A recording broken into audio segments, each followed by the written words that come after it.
Bismillahirrahmanirrahim.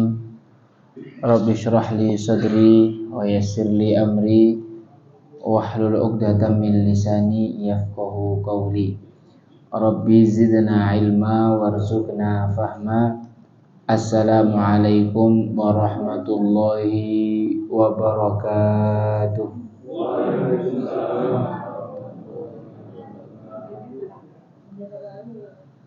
Alhamdulillahi wa kafa wa nusalli wa nusallim ala sayyidina wa habibina al-mustafa Muhammadin wa ala alihi wa ashabihi wa man ittaba'a huda. Qala ta'ala wa tazawwadu fa inna khairaz zadi taqwa, amma ba'd. Bersyukur kepada Allah Subhanahu wa ta'ala, Allah mudahkan langkah kaki kita menuju kebaikan. Karena sejatinya setiap kebaikan yang kita lakukan dalam kehidupan ini adalah penghapus dari dosa-dosa kita yang pernah kita perbuat di masa lalu. Rasulullah bersabda, wa atbi'is sayyi'atal hasanata tamhuha. Ikutilah perbuatan buruk dengan perbuatan baik, karena pahala perbuatan baik akan menghapuskan dosa-dosa keburukan di masa lalu. Sejatinya setiap kebaikan yang kita lakukan adalah penghapus dosa. Tidak terkecuali hadirnya kita di dalam majelis ini, Allah ringankan hati kita. Ini tidak lain dan tidak bukan adalah rahmat Allah Subhanahu wa ta'ala bagi kita. Karena tidak banyak orang yang dibukakan hatinya untuk melazimi majelis ilmunya Allah Subhanahu wa ta'ala. Rasulullah Shallallahu Alaihi Wasallam yang kita nantikan syafaatnya, beliau bersabda, man yuridillahu bihi khairan yufaqihu fiddin.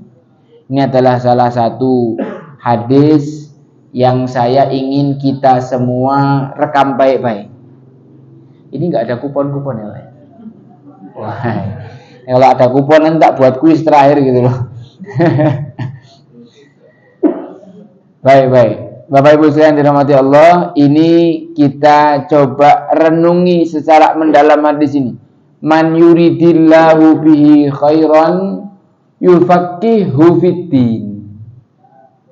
Man, siapa?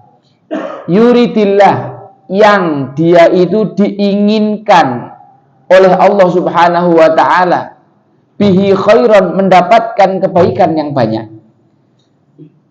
Yufaqihu fiddin, ciri-cirinya Allah Subhanahu wa ta'ala akan pahamkan dia dalam urusan agama. Jadi kalau Allah Subhanahu wa ta'ala ingin memberikan kebaikan kepada hamba, itu yang diberikan belum tentu kekayaan, Pak, karena orang kafir itu juga kaya gitu. Yang diberikan bukan kekuasaan, karena banyak raja-raja yang kafir dan musyrik pun berkuasa, punya kerajaan. Akan tetapi orang yang Allah Subhanahu wa ta'ala menginginkan kebaikan yang banyak pada dirinya, maka Allah Subhanahu wa ta'ala katakan lewat lisan Rasulullah, yufaqihu fiddin, akan difaqihkan dalam urusan ilmu agamanya. Akan dibuat dia mengenal Allah sehingga bisa mudah nanti di akhir hayatnya mengucapkan kalimat la ilaha illallah. Akan dimudahkan memahami ilmu namanya ma'rifatullah, ilmu mengenal Allah, sehingga nanti kalau di alam kubur didatangi malaikat ditanya man rabbuka, dia bisa jawab dengan mudah, Tuhanku adalah Allah. Nah, ilmu mengenai Tuhan kita adalah Allah itu namanya ilmu ma'rifatullah. Ilmu mengenal Rasulullah, pertanyaan yang kedua, ma'rifatur Rasul. Ini saya punya sedikit cerita. Di negara tetangga kita, di Mauritania, ada yang tahu Pak Mauritania? Mauritania itu Afrika Barat. Jadi kalau di peta itu paling ujung barat utaranya Afrika itu adalah Maroko. Nah, di bawah Maroko itu nanti ada sebuah negara kecil miskin padang pasir, namanya Mauritania. Dulu ustadz saya pernah sekolah, kuliah, belajar, mohon maaf, bukan kuliah ya, belajar di Mauritania itu tempat tinggal beliau adalah gubuk atapnya seng di tengah padang pasir. Dan ya ovennya. Dan kalau mau perjalanan dari tempat beliau tinggal ke majelis ilmu, beliau harus jalan kaki sekitar 10 sampai 15 kilo karena tidak ada transport. Jalan kaki. Nah, sepanjang jalan kaki itulah beliau murojaah. Nah, Mauritania ini adalah satu negeri yang luar biasa karena di negeri ini anak kecil umur 7 tahun hafal Quran 30 juz itu biasa. Anak kecil umur 7 tahun hafal Quran 30 juz itu biasa. Anak kecil umur 10 tahun hafal hadis Sahih Bukhari, Pak, itu biasa. Jadi Imam Bukhari itu hafal 1 juta hadis. Katanya hafidtu alfa alfi hadithin. Saya hafal 1 juta hadis. Nah, 1 juta hadis itu diperes, dipilih hadis yang paling sahih, yang paling kuat sanad dan riwayatnya, paling kuat matan dan riwayatnya. Maka selama 17 tahun beliau memilih, maka beliau menuliskan sebuah kitab namanya kitab Sahih Bukhari. Ini kitab yang dikenal sebagai kitab paling sahih setelah Al-Quran. Ada 7.000 hadis di dalam kitab itu. Itu anak-anak umur 10 tahun hafal kitab Sahih Bukhari 7.000 hadis biasa, Pak. Kalau kita ini ngapalkan hadis 10, Pak, Bu. Lah iya. Hadis yang keempat hafal, yang satu lupa. Ya kita. Yang ngomong juga termasuk. Itu anak-anak di sana biasa hafal segitu. Nah, yang menarik adalah ini kita berbicara tentang ilmu ma'rifatur Rasul, ilmu mengenal Rasulullah SAW. Ini di Mauritania, Pak, menurut penuturan daripada Ustadz Ridwan Hamidi. Ustadz Ridwan Hamidi itu ketua MIUMI DIY. Nah, MIUMI itu Majelis Intelektual Ulama Muda Indonesia. Ustadz Ridwan Hamidi bertemu langsung dengan seorang mufti dari Mauritania. Si muftinya ini menceritakan kalau di Mauritania sekolah dasar, SD ya, Pak, SMP, SMA tidak ada di sana yang namanya pelajaran sirah nabawiyah. Sejarah tentang Nabi Muhammad SAW itu tidak diajarkan di sekolah dasar ataupun SMP ataupun SMA, tidak diajarkan. Berarti kalau sama Indonesia masih mending mana, Pak? Kalau kita dulu pernah bapak-bapak belajar sejarah Nabi Muhammad? Halo. Diceritain sama siapa, Pak? Hah? Guru agama ya. Waktu apa itu? SD apa SMP? SD SMP ada nggih. Nah, di Mauritania sana tidak ada pelajaran sirah nabawiyah. SD, SMP, SMA tidak ada. Lah gimana terusan Ustaz itu? Pelajaran tentang sirah nabawiyah, sejarah hidup Nabi Muhammad SAW sudah selesai diceritakan oleh ibu kepada anaknya ketika anak itu belum sekolah. Jadi masih balita itu, 5 tahun apa 6 tahun, itu sudah rampung mendengarkan sejarah Nabi Muhammad SAW, bukan dari gurunya, dari ibunya sendiri. Ya, bayangin, berarti mamanya ya top di sana. Saya ini baca buku sirah nabawiyah udah berkali-kali, udah hafal-hafal, Pak, gitu. Ya hafalnya dikit-dikit, sepotong garis besarnya. Tapi sampai ngafalkan semua itu ya wah susah ya. Subhanallah, orang-orang tua di sana, mamak-mamaknya itu luar biasa. Mungkin kalau mamak-mamak di sana ya karena tidak ada TV, tidak ada sinetron, tidak ada gangguan-gangguan apa macamnya. Jadi mamak-mamak di sana itu ya hiburannya baca sejarah Nabi Muhammad SAW. Maka orang-orang di sana itu sangat cinta kepada Rasulullah SAW. Bagaimana mungkin kita akan cinta kepada Rasulullah kalau kita tidak kenal? Ngoten nggih. Nah, ini penting sekali kita belajar ilmu yang namanya ma'rifatur Rasul atau ma'rifatun Nabi. Karena nanti ketika kita di alam kubur, yang ditanya sama malaikat itu, manil ladzi ursila ilaika, siapa orang yang diutus kepada kamu? Nah, kalau sepanjang hidup kita itu tidak kenal Rasulullah, tidak tahu mana sunnah Rasulullah, tidak mencintai Rasulullah, tidak mengikuti Rasulullah, itu di alam kubur cuma kelengah, bingung dengan sama malaikat. Jawabannya opo ini? Jemaah yang dirahmati Allah, pertanyaan yang ditanyakan malaikat yang ketiga adalah ilmu ma'rifatuddin, mengenal agama Islam, agama kita. Ala kulli hal, ada satu ayat yang kemarin sudah sempat kita singgung, tapi kita akan coba sedikit dalami pada forum kali ini. Ketika Nabi Adam alaihi salam dilarang untuk memakan buah dari satu pohon, ternyata Nabi Adam alaihi salam gagal menyadari bahwa beliau dibujuk oleh setan dan iblis sehingga beliau terjerumus. Beliau khilaf, melakukan satu kesalahan, yaitu memakan buah dari pohon yang dilarang oleh Allah Subhanahu wa taala. Maka atas kekhilafannya Allah Subhanahu wa taala menegur Nabiullah Adam alaihi salam. Alam anhakuma antilkuma syajarah. Bukan aku sudah larang kalian untuk makan dari pohon itu. Wa aqul lakuma inna syaitana lakuma aduwwum mubin.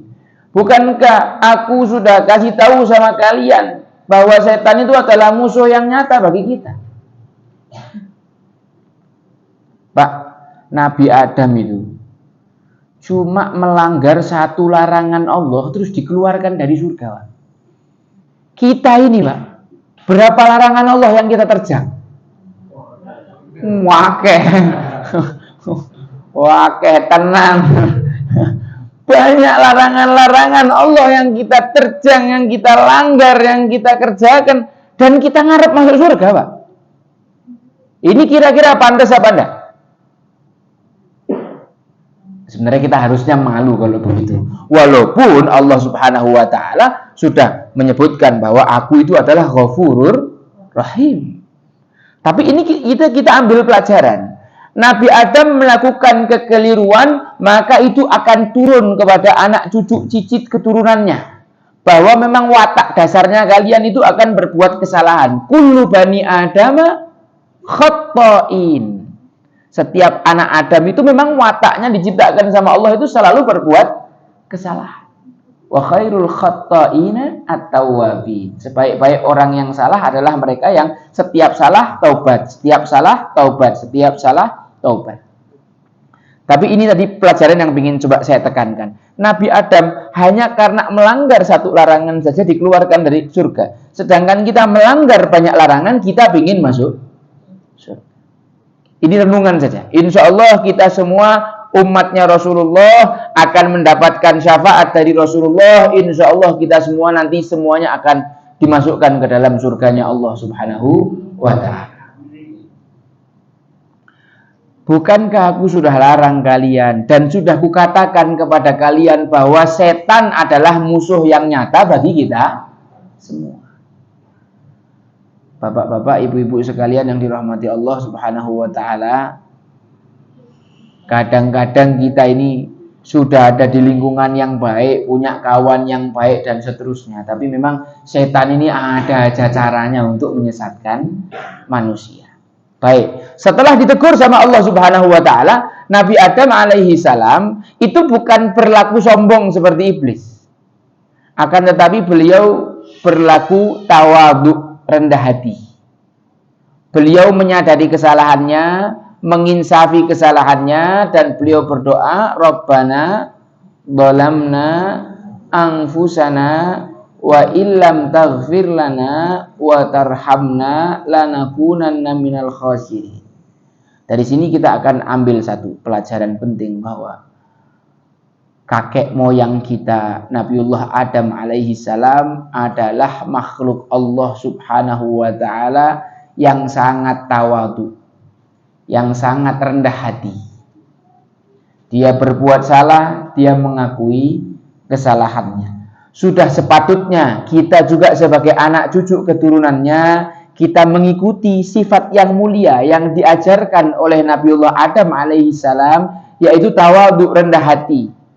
Kalau kepada Allah subhanahu wa ta'ala kita rendah diri. Kita ini makhluk yang tidak bisa apa-apa. Semua pencapaian-pencapaian yang kita dapati dalam hidup kita, itu bukan karena kepintaran kita, bukan karena kehebatan kita, bukan karena kemampuan kita, bukan. Itu semua karena kehendak, rizki, izin dari Allah subhanahu wa ta'ala. Bapak-bapak, ibu-ibu, saya mau nanya, kira-kira ada ndak yang merasa sampai di satu titik prestasi itu murni karena kemampuan dia? Ada ndak? Ada bapak-bapak, ibu-ibu di sini? Kalau dulu zaman dulu ada yang kayak gitu, Pak. Disebutkan sama Allah di dalam Al-Qur'an, namanya Qarun. Qarun itu umatnya Nabi Musa. Dia itu dulunya fakir miskin, kere. Kemudian minta didoakan Nabi Musa supaya kaya. Setelah kaya, kayanya nggak kepalang tanggung, Pak. Kunci gudangnya itu harus dipikul orang yang kuat-kuat. Ini kunci gudangnya.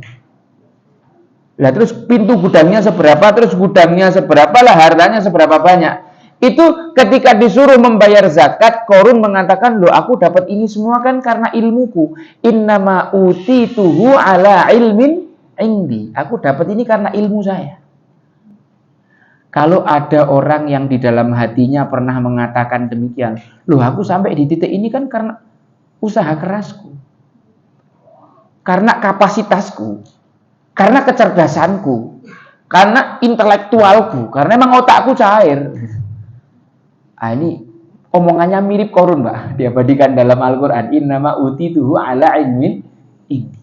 Akhirnya ditenggelamkan sama Allah beserta seluruh hartanya. Fakhasafna bihi wa bidarihil arda. Khasaf dalam bahasa Arab itu artinya likuifaksi. Jadi Qarun itu tanah yang diinjak pertamanya keras, terus kemudian jadi apa, Pak?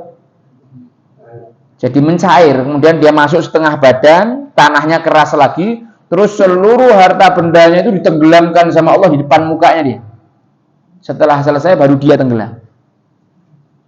Ini adalah orang yang merasa memiliki ilmu lalu sombong. Nabi Adam ilmunya jauh lebih banyak daripada Qarun, tapi beliau tidak sombong. Ketika beliau ditegur oleh Allah Subhanahu wa taala, beliau dengan sepenuh hati, dengan sepenuh ketundukan, dengan sepenuh ketawaduan, sepenuh kerendah hatian, beliau mengucapkan kalimat-kalimat yang luar biasa. Rabbana zalamna anfusana wa illam taghfir lana wa tarhamna lanakunanna minal khasirin.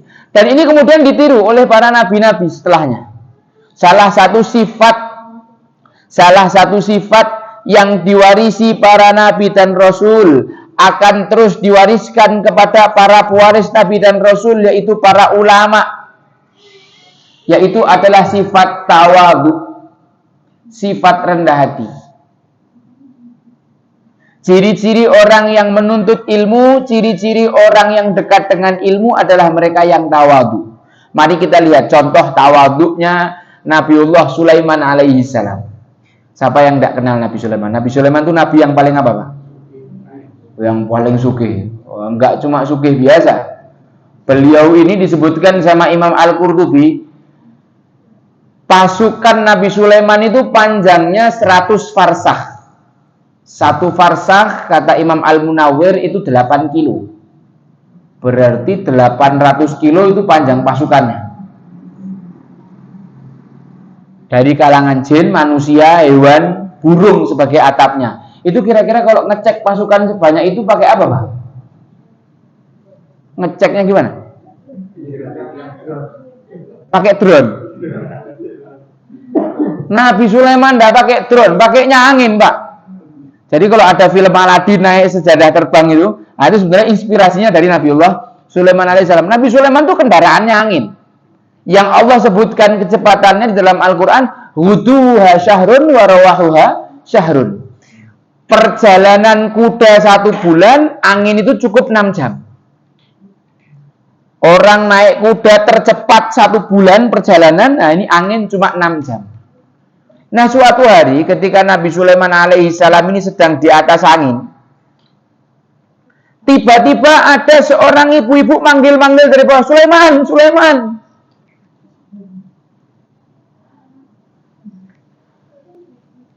Itu kira-kira kalau yang jadi Nabi Sulaiman kita gimana? Ini ada apa iring-iringan pemerintah gitu, dikawal sama foreder sak macemnya, terus tiba-tiba ada nenek-nenek manggil, ditanggepi apa diapain Mbak kira-kira? Tanggepin apa cuekin? Ini Nabiullah Sulaiman alaihi salam, raja yang paling kaya di bumi ini. Tidak ada yang lebih kaya daripada Nabi Sulaiman sebelumnya, tidak ada yang lebih kaya daripada Nabi Sulaiman setelahnya. Setiap Nabi punya satu doa mustajab. Doa yang digunakan oleh Nabi Sulaiman itu adalah Rabbi habli mulkan la yambaghi li ahadim min ba'di. Ya Allah, berikanlah aku satu kerajaan yang tidak dimiliki orang lain setelahku. Berarti tidak akan ada sampai kiamat kerajaan yang sekaya kerajaannya Nabi Sulaiman. Meskipun beliau kaya, meskipun beliau raja, meskipun beliau orang yang sangat luar biasa, ketika beliau naik angin, kemudian disetop sama mama-mama, berhenti Pak, turun, ditanya, ibu punya hajat apa? Apa yang bisa saya bantu, apa yang bisa saya penuhi?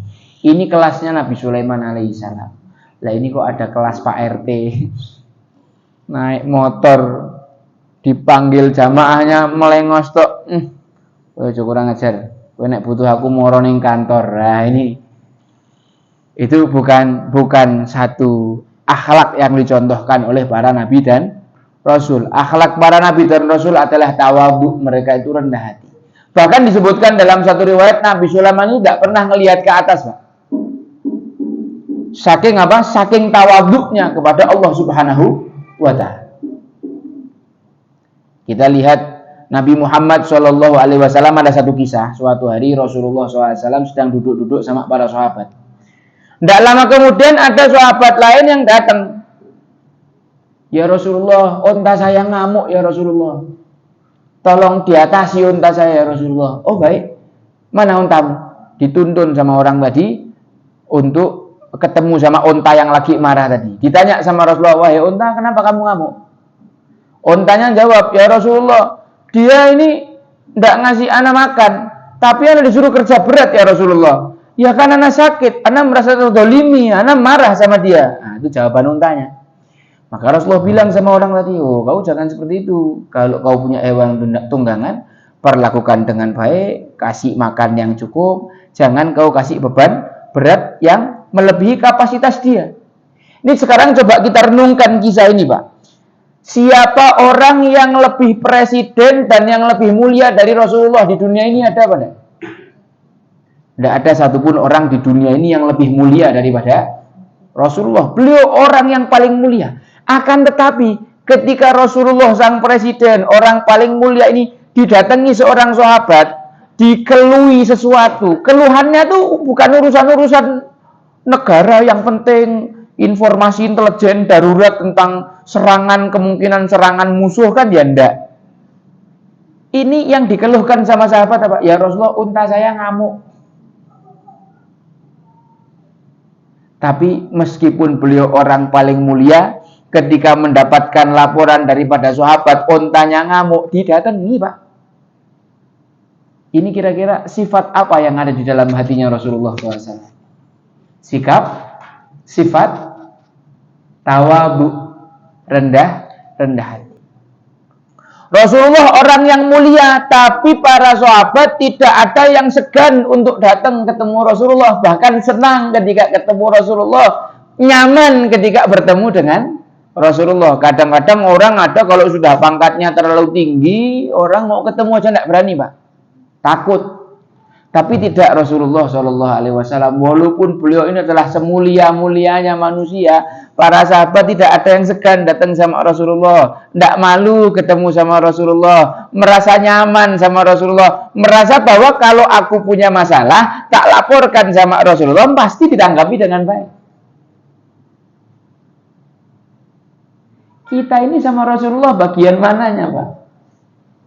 Kita kemuliaan kita dibanding Rasulullah itu kita seberapanya. Tapi kenapa kadang-kadang cuma pangkat sedikit yang kita punya, duit sedikit, harta benda yang kita punya, ilmu sedikit yang kita punya, sudah congkaknya kita kalau jalan itu sambil miring-miring. Merasa alim sedikit itu tangannya ditarik. Ya apa ini orang? Ini bukan akhlak nabawi yang dicontohkan oleh Rasulullah Shallallahu Alaihi Wasallam.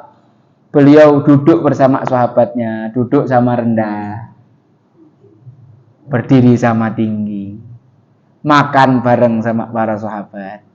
Para sahabat datang punya keluhan, Rasulullah SAW menyampaikan, membantu, menyelesaikan masalah. Kemudian dikisahkan juga tentang tawaduknya Rasulullah Shallallahu Alaihi Wasallam. Suatu hari ada seorang ibu-ibu mendatangi Rasulullah. Ya Rasulullah, saya punya hajat, saya punya perlu, ada sesuatu yang ingin ku sampaikan. Maka Rasulullah SAW menjawab kepada ibu itu, pilihlah tempat dimanapun di kota Madinah yang kau suka. Pilihlah di pinggir jalan manapun di kota Madinah yang kau suka. Kau duduk di situ, aku duduk di situ, ku dengarkan apa keluh kesahmu. Rasulullah itu presiden, didatangi sama seorang ibu yang ibarat kata itu rakyat jelata, yang mungkin secara status sosial itu yo kaya yo enggak, istri pejabat ya bukan, orang pinter ya bukan, ya rakyat jelata. Tapi begitulah cara Rasulullah Shallallahu Alaihi Wasallam menanggapi. Jadi kalau Rasulullah itu ketemu sama orang itu selalu merasa aku adalah orang yang paling dicintai Rasulullah. Aku adalah orang yang paling diperhatikan sama Rasulullah. Aku adalah orang yang dihargai oleh Rasulullah SAW. Rasulullah tidak mengatakan, ya silahkan datang ke rumah saya, hubungi call center, hubungi admin saya, gitu kan? Enggak. Di jalan manapun di kota Madinah ini kau pingin duduk curhat sama saya akan duduk di situ, akan saya dengarkan curhatan Anda.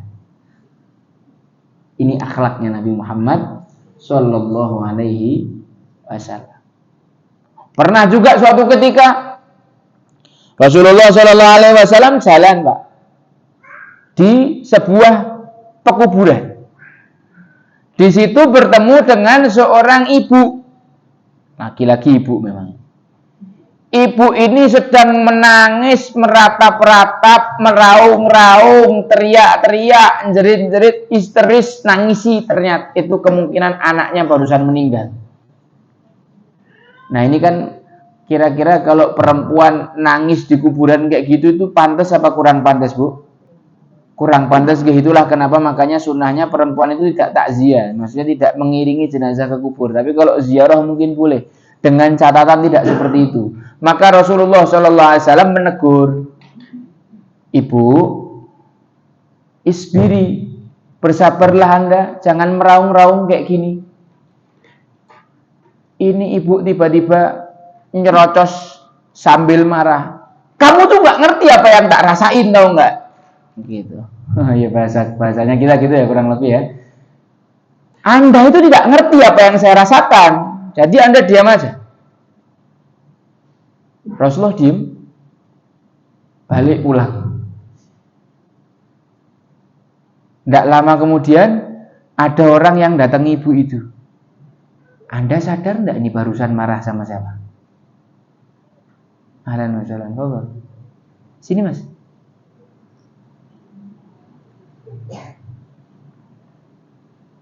Anda barusan sadar enggak yang dimarahi sama jenengan itu siapa? Siapa tadi orang yang tak bentar? Itu Rasulullah Shallallahu Alaihi Wasallam. Astaghfirullahaladzim. Ibu itu langsung sadar dari marahnya, lari mendatangi rumahnya Rasulullah Shallallahu Alaihi Wasallam. ketuk pintu, dibuka sama Rasulullah SAW. Yang buka beliau sendiri. Ada apa ibu? Ya Rasulullah, maafkan saya tadi membentak Anda. Saya tidak tahu kalau itu Anda ya Rasulullah. Mohon maafkan kekurangan ajaran dan ketidaksopanan saya. Kata Rasulullah, ya tidak apa-apa, sudah saya maafkan. Rasulullah SAW bersabda, as-sabru indas sodamatil ula. Sabar itu pada pukulan pertama. Bukan ketika kita kehilangan sesuatu, udah muring-muring dulu, udah miso-miso dulu, sudah ngeluh-ngeluh dulu, dan jerit-jerit dulu, baru nanti setelah dia mikir, oh iya ya ternyata ada hikmahnya, baru sabar. Bukan. Sabar itu ketika pukulan pertama. As-sabru indas sodamatil ula. Pada pukulan pertama. Sekarang kita lihat. Ini kalau misalkan nih, bapak-bapak di sini nih, Pak RT, Pak RW, Pak Lurah, Ketua Takmir, Ketua Yayasan, ini dibentak sama ibu-ibu kayak gitu, kira-kira perasaan hati kita gimana ini? Kurang ajar gue ya. Kita gemes, mungkin kita gantian marah itu. Kita gantian marah, oh dasar ibu-ibu enggak tahu diri. Kamu enggak tahu saya ini siapa loh? Degek wayang. Aku ini Pak RT di sini. Kok ibu malah ngamuk-ngamuk be aku? Tak amuk genten we. Kan gitu. Tapi subhanallah, ini Rasulullah, bukan cuma Pak RT. Presidennya presiden, manusia terbaik di alam semesta, yang semua alam semesta ini diciptakan untuk Rasulullah sallallahu alaihi wasallam. Itu ketika dibentak sama seorang perempuan, Rasulullah diam. Ini adalah akhlaknya Nabi Muhammad sallallahu alaihi wasallam. Ini adalah tawadhu'nya Nabi Muhammad sallallahu alaihi wasallam. Ini diwarisi dari siapa? Diwarisi dari kakeknya Nabiullah Adam alaihi salam. Memang seperti itulah para nabi dan rasul. Mereka mewariskan nilai-nilai, mereka mewariskan adab, mereka mewariskan akhlak, mereka mewariskan ilmu. Dan seperti itulah seharusnya para ulama pewaris nabi dan rasul. Mereka mewarisi adabnya, akhlaknya, ilmunya, dan seterusnya. Kita juga nih, kita orang-orang yang ingin mendapatkan syafaat Rasulullah, ingin mencintai dan dicintai Rasulullah, maka di antara caranya supaya kita dicintai Rasulullah gimana? Qul in kuntum tuhibbunallaha fattabi'uni yuhibbukumullah wa yaghfir lakum dzunubakum. Kalau kau ingin dicintai Allah, maka ikutilah aku. Kau ingin mendapatkan cintanya Rasulullah SAW, maka ikutilah sunnah Nabi Muhammad SAW. Kita kalau ngefans sama orang tuh kita ikut-ikutan nggak sih Pak? Anak-anak zaman sekarang misalkan ngefans sama Ronaldo, itu potongan rambutnya dibikin kayak gitu, baju kaosnya ya dibeli padahal mahal jutaan, pingin gayanya gitu, nanti gaya-gaya selebrasinya tuh dibikin ya, biasa yang main-main bola kan ngerti Pak ya. Ini cuma ngefans sama orang yang wallahu alam bishawab nanti masuk surga apa enggak, tapi kita doakan semoga masuk Islam dan masuk surga. Sedangkan kita katanya I love Muhammad, cinta Nabi Muhammad sallallahu alaihi wasallam, tapi tidak banyak kita mengkaji sejarahnya, kemudian kita mengikuti tradisi sunnah daripada Rasulullah sallallahu alaihi wasallam, mengikuti akhlak, mengikuti adabnya Rasulullah sallallahu alaihi wasallam. Rumahnya Rasulullah itu Pak cuma kotak kecil ya, mungkin 3 kali 4 meter mungkin, satu kotak gitu, di dalamnya ada satu kamar. Mungkin kalau orang-orang bayangin ya rumahnya Rasulullah itu harusnya besar, ada satpamnya gitu Pak ya. Jadi nanti kalau mau ketemu Rasulullah jadwalkan temu dulu sama satpamnya. Tapi enggak, rumahnya beliau sederhana, kasurnya dari tikar. Dan ini nanti akan diikuti oleh para khalifahnya Rasulullah sallallahu alaihi wasallam. Sayyidina Umar bin Khattab, saking tawadhu'nya beliau. Suatu hari ada seorang utusan dari imperium kerajaan Romawi datang ke kota Madinah untuk menyampaikan pesan dari Raja Romawi kepada Khalifah Umar bin Khattab. Kemudian masuk kota Madinah, ngomong, saya utusan Romawi, saya ingin ketemu sama Khalifah Umar. Oh iya, ikuti saya. ngikuti Khalifah Umar sampai di teras masjid ditunjui, nah ini Sayyidina Umar. Beliau sedang tidur, Pak. Ini orang nggak pakai baju kebesaran apa-apa, cuma pakai baju biasa. Bajunya tambalannya ada 17. Beliau tidur di emperan masjid biasa gitu, orang nggak ada ketakutan apa-apa sama sekali. Nah ini orang Romawi tanya, loh Rasulullahnya mana? Kok Rasulullahnya? Sayyidina Umar mana? Khalifahnya mana? Khalifahnya? Anak nanya khalifah. Nah ini khalifahnya yang lagi tidur ini. Loh kok khalifah kayak gini modelnya?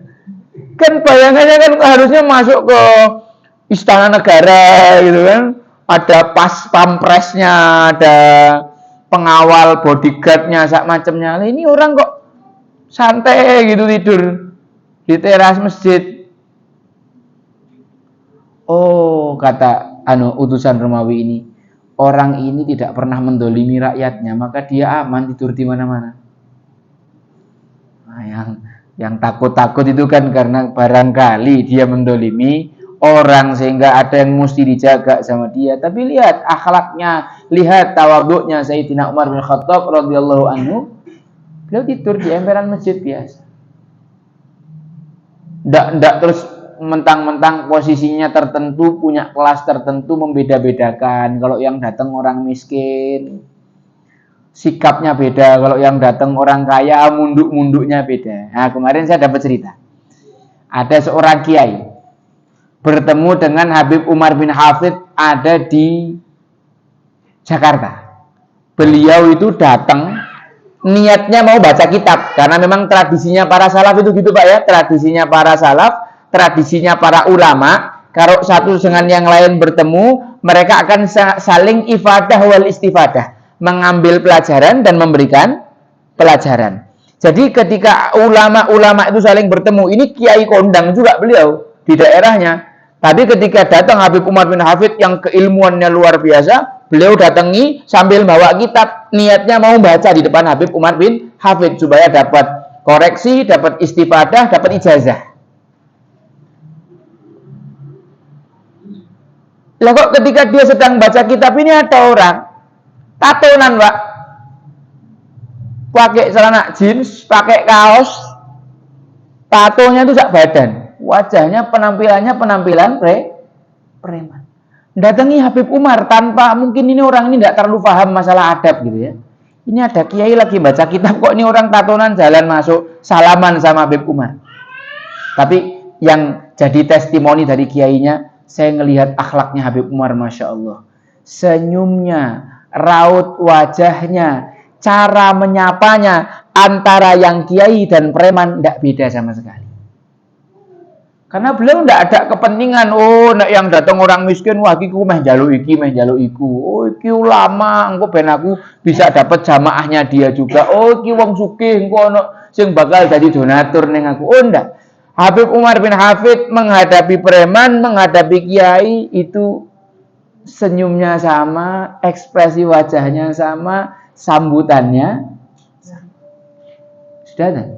Lah kok cepat? Jam 7 ya. Satu kisah terakhir. Ini masih satu topik tentang bagaimana kita harus mewarisi sifat tawadhu. Sayyidina Umar bin Khattab radhiyallahu anhu ini kan salah satu dari sedikit para sahabat yang sampai di level mujtahid. Memang beliau mujtahid. Beliau seorang yang alim luar biasa, sangat memahami Islam dengan baik. Jadi ini merupakan sahabat rujukan. Kalau sahabat-sahabat yang lain yang jumlahnya 140.000 itu punya problem, punya masalah, maka para ulama yang akan didatangi untuk meminta fatwa, meminta solusi masalah itu salah satunya adalah Sayyidina Umar bin Khattab. Selain beliau seorang yang alim, beliau seorang khalifah. Di dalam jajaran kepemimpinannya beliau punya beberapa dewan syuro yang semuanya ini adalah orang-orang yang pintar. Semuanya ini adalah para ulama sahabat. Suatu hari beliau melihat problem masalah di masyarakat, yaitu tersebar luasnya atau maraknya atau viral. Bukan, Pak. Menjamurnya jomblo. Orang-orang itu kesulitan nikah disebabkan perempuan-perempuan itu minta maharnya terlalu tinggi. Karena waktu itu ekonomi negara baik, kemakmuran merata, sehingga orang-orang itu, perempuan-perempuan itu mengajukan mahar yang tinggi-tinggi, sehingga anak-anak muda yang mungkin dari kalangan menengah ke bawah yang ekonominya pas-pasan itu ya mendelik-mendelik seret, Pak, ketika ditawari mahalnya. Mahar, waduh, sakmono. Akhirnya banyak jomblo-jomblo yang tidak berani nikah. Sayyidina Umar ini kan pandangannya jauh ke depan. Kita ngelihat Jepang. Sekarang ini Jepang adalah negara yang terancam karena populasi remajanya hampir habis. Kenapa? Karena orang-orang sana itu gila kerja. Mereka adalah orang-orang yang lebih milih kerja 18 jam sehari dan tidak milih kawin. Dan milih tidak punya anak. Maka nanti 10-20 tahun yang akan datang, Jepang itu akan terancam krisis yang luar biasa. Nah, Sayyidina Umar itu paham salah satu cara melestarikan perjuangan Islamnya adalah laki-laki dan perempuan itu harus difasilitasi menikah secara syar'i supaya mereka menjadi umatnya Rasulullah SAW yang jumlahnya banyak, potensinya bisa dipakai untuk menjaga eksistensi agama ini, kan gitu tuh pikirannya Khalifah Umar. Maka beliau rembukan sama para ulama sahabat, ini gimana ini masalah tentang merebaknya jomblo ini. Maka mereka bermusyawarah, menyampaikan ilmunya masing-masing sampai muncul satu kesepakatan dan keputusan ada regulasi tentang pembatasan mahar. Jadi seorang perempuan tidak boleh minta mahar lebih dari sekian, supaya jomblo-jomblo bisa pada nikah. Nah, ketika beliau ada di atas mimbar, beliau sedang menyampaikan regulasi tersebut kepada umatnya, kepada masyarakat, kepada jamaah. Tiba-tiba ada seorang perempuan tua nyeletuk, "Wahai Amirul Mukminin, dulu saya tahu kenapa ayat itu turun dan bukan seperti itu maksudnya dari Rasulullah Shallallahu Alaihi Wasallam. Tidak seperti itu. Tidak boleh ada sebenarnya pembatasan dalam urusan mahar." Maka seketika itu juga Sayyidina Umar mengatakan, perempuan ini yang benar, Umar yang salah. Keputusan itu dicabut seketika sebelum sempat diterapkan. Ini perempuan yang benar, Umar yang salah. Ini khalifah loh, Pak. Bukan Pak RT loh ini. Di sini ada yang Pak RT enggak? Alhamdulillah. Nanti dikira aku kenapa-napa sama Pak RT. Enggak ya, ini saya bukan gara-gara ada masalah apa-apa sama Pak RT. Cuma ya gambarannya lah ya Pak ya, kan kita di kampung gitu loh.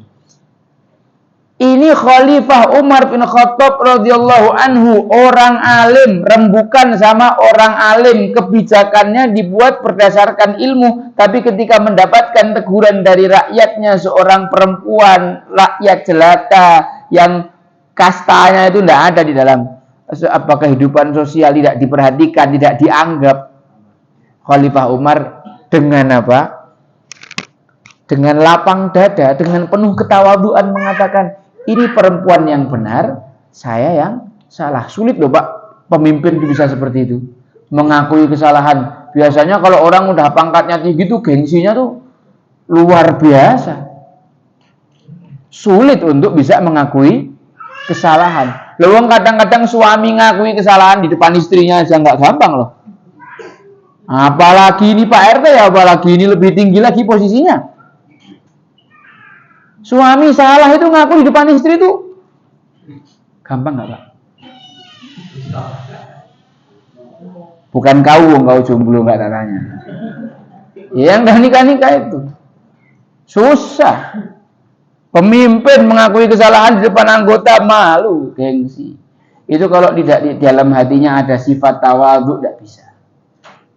Penting sekali. Cara menghilangkan penyakit hati yang namanya sombong adalah menginstal aplikasi adab akhlak yang namanya tawadu. Bedanya iblis sama Nabi Adam, kalau iblis itu sombong, Nabi Adam tawadu. Disuruh sujud tidak mau bilang ana khairum minhu, aku lebih baik daripada dia. Sedangkan Nabi Adam ketika ditegur melakukan kesalahan, beliau mengatakan Rabbana zalamna anfusana wa illam taghfir lana wa tarhamna lanakunanna minal khasirin.